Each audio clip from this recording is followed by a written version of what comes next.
Здравствуйте! В эфире информационная программа «Настоящее время. Азия». В пражской студии я, Динара Аргин. Сегодня в выпуске. Север Кыргызстана топит. Из берегов вышли сразу несколько крупных рек. Уровень водохранилищ превысил критические отметки. Виноваты тающие ледники. Последствия затопления неизвестны, но их много, и всеми силами стараемся сделать так, чтобы вода не затопила село. Российский министр культуры Мединский потребовал убрать азиатские лица из российских мультфильмов. Ему ответили флешмобом из Якутии. Россияне азиатского происхождения буквально завалили Минкульт своими фотографиями. Стыдно за вас, за то, что вы отличаете в России живущих на азиатов и не азиатов.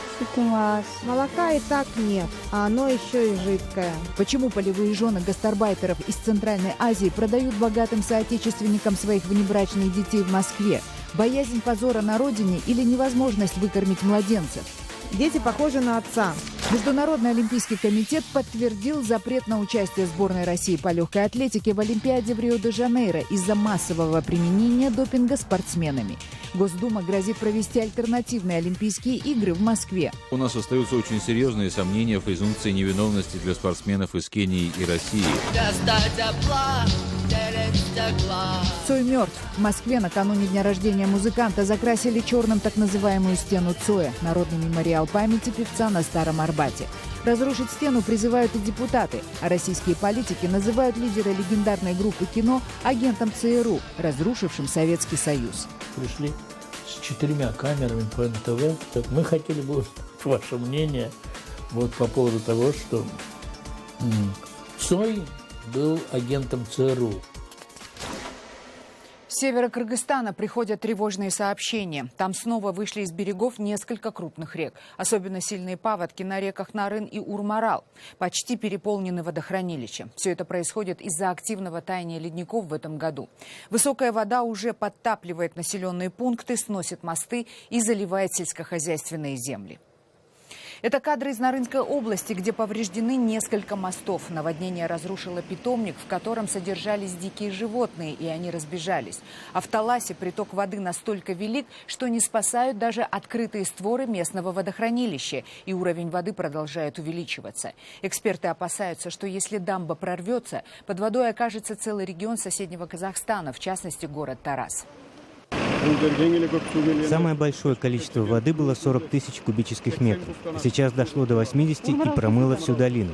Но в 6 утра попытались поменять русло реки так, чтобы оно не затопило село. Последствия затопления неизвестны, но их много, и всеми силами стараемся сделать так, чтобы вода не затопила село. Также резко увеличилось количество прибывающей воды на горных реках в Иссыкульской области. Спасатели пытаются укреплять берега реки Сарыджас, но пока справиться с большой водой не удается. В Москве 25-летняя мигрантка из Кыргызстана отдала своих новорожденных близнецов состоятельным соотечественникам, не имея возможности содержать своих детей. Но через 2 дня она их вернула. Почему полевые жены гастарбайтеров из Центральной Азии часто отдают, а иногда даже продают своих детей в Москве, в репортаже Джибек Бегалиевой. Молока и так нет, а оно еще и жидкое. Молока на двоих у Джамал не хватает с самого начала. Гражданский муж девушки сбежал почти сразу после того, как узнал, что у них будут близнецы. Без работы, денег и жилья в огромном мегаполисе она осталась одна. Познакомились с отцом детей в Москве. Все было нормально. Он платил за квартиру, покупал продукты. Мы сделали никах, жили вместе. Позже он сказал, что его мама болеет. Сказал, что съездит в Кыргызстан. Перед этим заплатил за квартиру, купил продукты, одежду и пропал. Он знал, что у нас будут близнецы. Когда я сказала ему об этом, он обрадовался. Хотела искать его, но ни у кого нет его номера. Я отсюда никуда не уеду. Назад в Кыргызстан ей нельзя, родители боятся позора. От отчаяния Джамал даже отдала своих детей более обеспеченным землякам. Но через 2 дня девушка забрала своих малышей. Это были хорошие люди, живут в достатке. Они смогли бы их вырастить. Я просто побоялась, что останусь на улице с малышами. 2 дня они жили у них. На 3-й день я сама не выдержала и вернула их. Свой телефонный номер Джамал не меняет. Боится, вдруг позвонит муж и не найдет ее. Дети похожи на отца. Дочку зовут Амина, сына Амин. Родились с весом по 2 килограмма 30 граммов. Недоношенные. В Москву Джамал приехала всего год назад. За это время она услышала еще десятки таких же историй. В местную газету, популярную среди мигрантов, нередко об этом пишут письма. Обычно спрашивают наши соотечественники, которые хотят усыновить детей. А те, которые хотят оставить, были письма. В основном у нас девушки сидят, потому что это их родители, потому что они не выходя замуж, произошло у них. Были случаи и продажи детей, но чаще всего, по словам редактора газеты, кыргызстанки делают криминальные аборты или передают детей своим соотечественникам. Девушка узнала, что она беременна, у нее было, что УЗИ показал, что 2 детей, она хотела сделать аборт. И гинеколог позвонила своей знакомой, которая хотела установить детей. Получается, они договорились так, что в протяжении всей беременности она жила у них, и родила она по паспорту той женщины. Точной статистики по количеству детей, рожденных выходцами из Кыргызстана, в России нет. Однако представить, сколько из них оставлено в детских домах, можно, заглянув на сайт усыновите.ру. Сами мигранты говорят, что отличить кыргызских детей можно просто по фотографии. Джибек Бегалиева, Лязат Такырбашева. Настоящее время. Из-за продовольственных санкций, введенных Россией против аграрной продукции западных стран, большим спросом у россиян вновь стали пользоваться овощи и фрукты из Таджикистана. На традиционной торговой ярмарке в Сагдийской области, которую еще называют краем абрикосов, в этом году было заключено рекордное количество контрактов на поставки в Москву, рассказывает Анушервон Арипов. Алюминиевая продукция, работы ремесленников, текстиль и, конечно, овощи и фрукты. На этой международной ярмарке можно найти практически все, что производится и выращивается в Сагдийской области. Сегодня, конечно, присутствуя на выставке, мы более заинтересованы в поставках сельхозпродукции в Российскую Федерацию. Выхлоп, прошу прощения за выражение, будет неплохой. Уже идут поставки абрикоса. Основные надежды организаторы ярмарки, конечно, возлагали на сельскохозяйственную продукцию и поставки в Россию, которая сегодня, по их словам, испытывает серьезную нехватку овощей и фруктов из-за санкций. Прогнозы оправдались. Все договоры в рамках ярмарки заключены между аграриями и российскими поставщиками.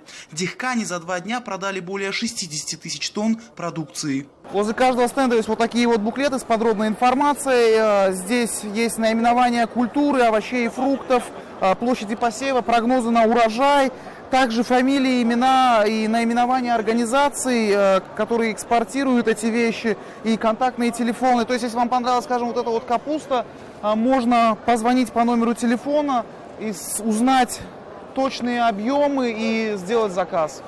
Более половины заключенных договоров касаются поставок свежего и сушеного абрикоса. В некоторых районах области 3/4 земель заняты абрикосовыми садами, и он является основной статьей доходов жителей сельской местности. У нас в городе 6600 гектаров абрикосовых садов. Мы готовы поставить сухофрукты, если будут запрос, где-то около 2000 тонн. Те, кто занимается производством, не связанным с сельским хозяйством, от международной ярмарки многого не ожидали. Например, производители ковров говорят, что из-за финансового кризиса интерес к ним от российских компаний сошел на нет и прекращены практически все отношения. Мы осуществляли экспортные операции 2 года назад, и в прошлом году, и в этом году работали в направлении России и Киргизии, но, к сожалению, потенциал этих рынков резко снизился. Несмотря на довольно значительные объемы продаж, для Дихкан Согда они всего лишь капля в море. В области 15 районов, и большинство из них выращивают фруктов и овощей больше, чем было продано в эти дни. Но участники ярмарки считают, что, несмотря ни на что, это хорошие показатели. Крупные международные компании теперь знают, что можно купить и как выйти на производителей напрямую. Анушервон Арипов, Насим Исамов. Настоящее время. Таджикистан. Далее в программе. Российский министр культуры Мединский потребовал убрать азиатские лица из российских мультфильмов. Ему ответили флешмобом из Якутии. Россияне азиатского происхождения буквально завалили Минкульт своими фотографиями. Стыдно за вас, за то, что вы отличаете в России живущих на азиатов и не азиатов. Международный олимпийский комитет подтвердил запрет на участие сборной России по легкой атлетике в Олимпиаде в Рио-де-Жанейро из-за массового применения допинга спортсменами. Госдума грозит провести альтернативные Олимпийские игры в Москве. У нас остаются очень серьезные сомнения в презумпции невиновности для спортсменов из Кении и России. Цой мертв. В Москве накануне дня рождения музыканта закрасили черным так называемую стену Цоя, народный мемориал памяти певца на Старом Арбате. Разрушить стену призывают и депутаты, а российские политики называют лидера легендарной группы кино агентом ЦРУ, разрушившим Советский Союз. Пришли с 4 камерами по НТВ. Мы хотели бы ваше мнение по поводу того, что Цой был агентом ЦРУ. Сборная России по легкой атлетике не поедет на Олимпиаду в Рио-де-Жанейро. Международный олимпийский комитет поддержал запрет в отношении российских спортсменов, который был введен из-за систематического употребления допинга. Россию подозревают в том, что допинг фактически принудительно назначался атлетам кураторами со стороны государства, чтобы добиться олимпийских побед, которые нынешнее руководство страны расценивает как победы политические и даже, может быть, как военные. Первоначально МОК планировал рассмотреть вопрос полного отстранения всей сборной России от участия в Бразильской Олимпиаде. Однако в последний момент было принято решение разрешить остальным спортсменам, за исключением легкоатлетов, все-таки приехать в Рио-де-Жанейро. Также МОК не разорвал отношения с Олимпийским комитетом России. По итогам саммита у нас остаются очень серьезные сомнения в презумпции невиновности для спортсменов из Кении и России. Поэтому каждый спортсмен из этих двух стран должен будет пройти индивидуальную проверку на соответствие стандартам Международной Федерации. В отличие от членства Легкоатлетической Федерации, совместная деятельность с Олимпийским комитетом России не приостановлена. У некоторых спортсменов, дисквалифицированной сборной по легкой атлетике, не замешанных в допинговом скандале, остается возможность принять участие в Олимпиаде. Но в этом случае им придется выступить не под флагом России, а под нейтральным флагом Международного олимпийского комитета. Пока большинство российских атлетов от этой идеи отказывается.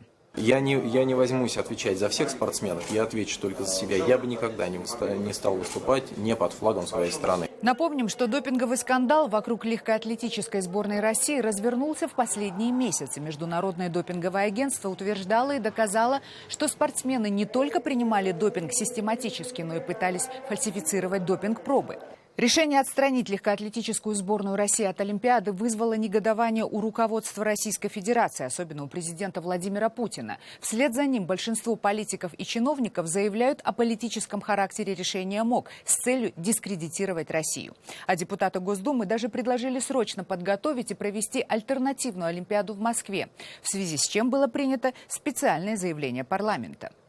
Казалось, времена, когда спорт пытались использовать в качестве инструмента политической борьбы, объявляя бойкоты Олимпиадам и другим спортивным соревнованиям по причине политических разногласий, давно канули в лету. Однако сегодня кое-кто пытается вытащить это пропахшее нафталином политическое оружие со свалки истории. Между тем, российская сборная по футболу была вынуждена после проигрыша дебютантам чемпионата Европы сборной Уэльса покинуть Евро-2016, даже не выйдя из отборочной группы. В своей группе Россия заняла последнее место. Однако западные СМИ считают, что Россия стала абсолютным чемпионом нынешнего чемпионата по бесчинствам своих болельщиков на улицах французских городов. Британская газета «Гардиан» и немецкая «Бильд» даже заподозрили в действиях российских фанатов элементы гибридной войны против европейцев. Тренер российской сборной Леонид Слуцкий объявил о своей отставке. В сети тем временем распространяются кадры, на которых главный тренер эмоционально реагирует на плохую игру своих подопечных. В решающем матче со сборной Уэльса первый тайм показал бессилие россиян. После перерыва игра сборной активизировалась, но ни одного ответного гола россиянам забить не удалось. 3-0. В итоге сборная России заработала только билет на родину. Во время послематчевой пресс-конференции Слуцкий извинился перед болельщиками. Хотелось бы принести извинения болельщикам за тот футбол, который мы показали. Наши коллеги из Франции попытались разобраться, действительно ли за действиями российских болельщиков в Марселе стоит Кремль. Расследование Гуля Салкамоловой. Один из английских фанатов выбежал из толпы, примерно сюда, поднял бутылку и бросил в моб русских ребят. Но в момент, когда он бросал, он не видел, что два русских парня стояло в стороне, якобы не с ними. И они его здесь сразу на этом же месте и прибили. В принципе, с чего вся заварушка и началась. То есть вот этот весь ракет, после того, как англичанин бросил бутылку в них, сорвался и начал, ну, скажем так, зачищать весь спорт.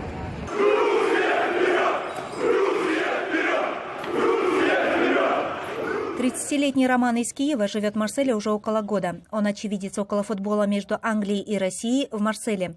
Роман сам футбольный болельщик, но на Евро-2016 он не болеет ни за одну команду. По словам Романа, 11 июня после начала драки у порта российские болельщики спустились на площадь Марселя. Эти события происходили до футбольного матча. Где лежал англичанин, который сейчас, я понимаю, при смерти.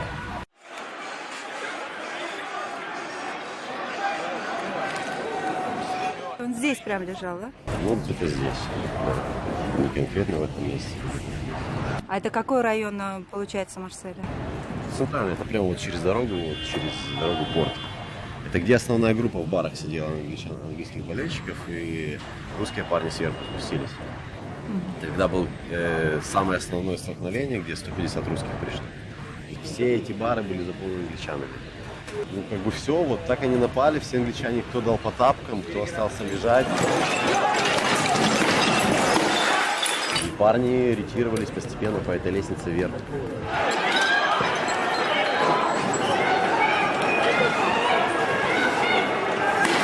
На этой площади было очень много луж крови. Роман вспоминает, что за день до футбольного матча 10 июня английские болельщики начали кидать бутылками рядом с портом Марселя. Из-за чего началось все перекидывание бутылками, одна подвыпившая французская женщина начала с ними танцевать, зажигать, и кто-то что-то сказал кому-то. В итоге она взяла бутылку, кинула в толпу английских фанатов, и в ответ в нее полетело 10 бутылок. Но поскольку она стояла в толпе обычных людей, все эти бутылки полетели в людей.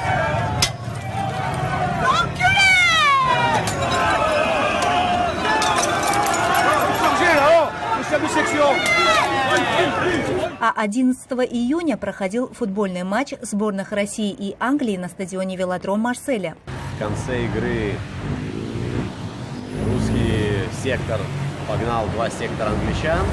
Было видно, что это не фанатский сектор, там были обычные кузьмичи. И есть такое неписанное правило, что хулиганы кузьмичей не трогают.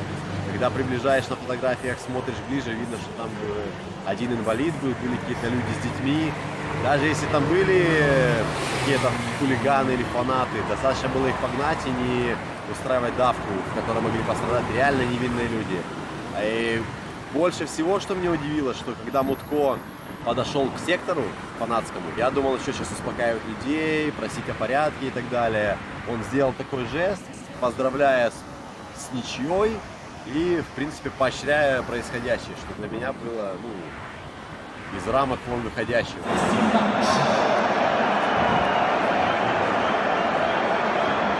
Полиция не смогла им противопоставить ничего. Я такое бездействие никогда в жизни ни на одном футбольном матче не видел.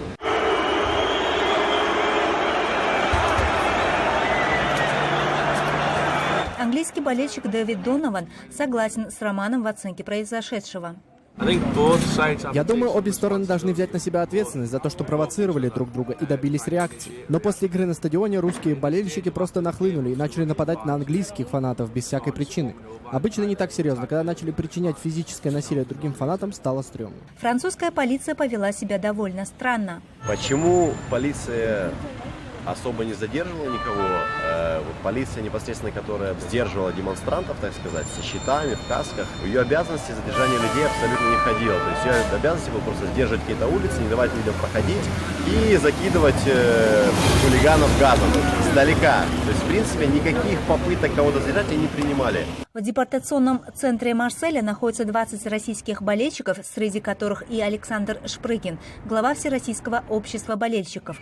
Власти Франции приняли решение об их депортации. 3 россиян уже приговорены к тюремным срокам в причастности к массовым беспорядкам в Марселе в день матча сборных России и Англии. Гюлесаль Камолова. Настоящее время. Марсель, Франция. Российский министр культуры Владимир Мединский сделал очередное российское заявление. По мнению министра, в российских мультфильмах последнего времени нет ничего русского. Даже лица там азиатские, космополитичные, посетовал Мединский. Он отметил, что его ведомство готово оказывать поддержку только действительно русским мультфильмам. Что конкретно имел в виду министр культуры страны, где практически половина ее граждан имеет азиатские лица?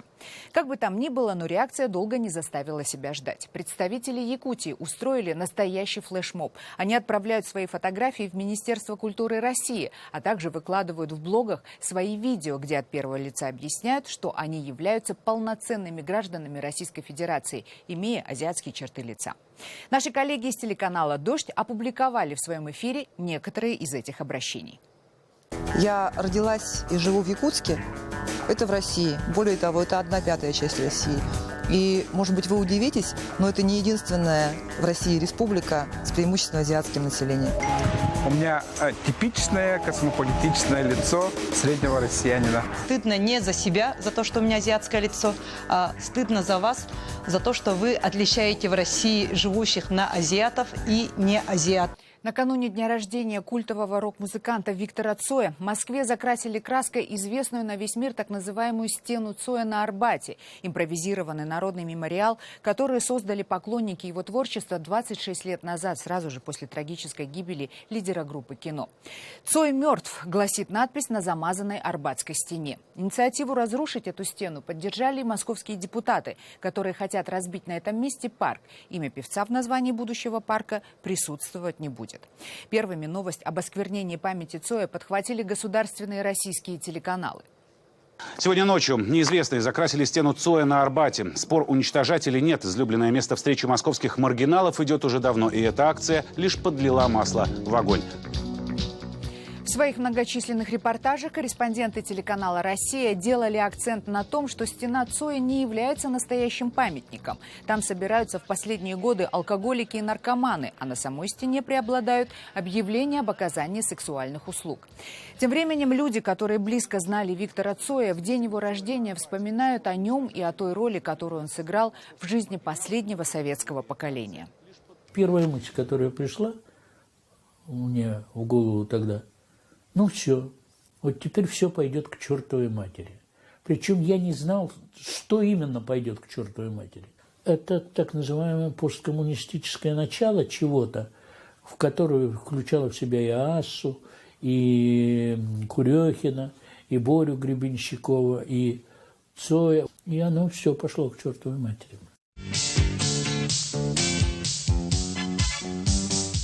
Настоящая слава пришла к Виктору Цою после выхода 2 культовых фильмов с его участием. Это «Асса» и «Игла». Фильм «Игла» с музыкантом в главной роли снимался на киностудии «Казахфильм». Все съемки происходили на улицах и в парках Алма-Аты. Прекрасно понимаю, насколько это вопрос попадания во время. То есть я